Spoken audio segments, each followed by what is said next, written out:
Турнир прошел в очень напряженной обстановке. Как вы могли, наверное, сами заметить, полная тишина, вздохи, ахи, все как полагается. Единственное, только мы не вздыхали, не ахали, как теннисисты. А так, очень серьезно. Очень хорошая организация турнира, поэтому и серьезность такая у игроков, у болельщиков, степень ответственности выросла, потому что такие турниры не каждый день проходят. Солидный призовой фонд. Еще раз здравствуйте. Здравствуйте. Как вам сегодняшний турнир? Ну, в принципе, мне очень понравилось. Как бы организация была очень на хорошем уровне. Ну, в принципе, как бы и коллектив, и игроки, и соперники, все как бы, и судьи хорошие, все хорошо, понравилось. Жалко, что проиграл, а так все, в принципе, хорошо.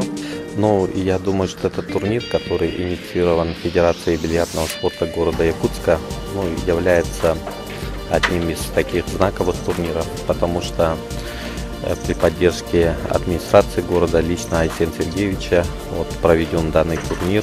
Причем был представитель Иркутской области, тем самым турнир приобретает межрегиональный характер.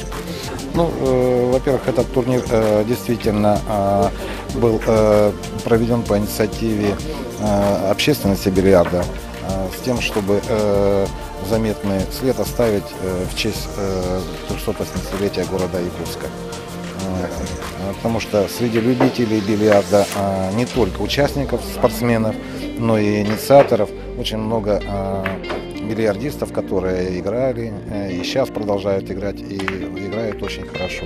В том числе это и руководители, которые проявили инициативу, и благодаря им мы провели вот такой замечательный, великолепный турнир при участии многих классных игроков.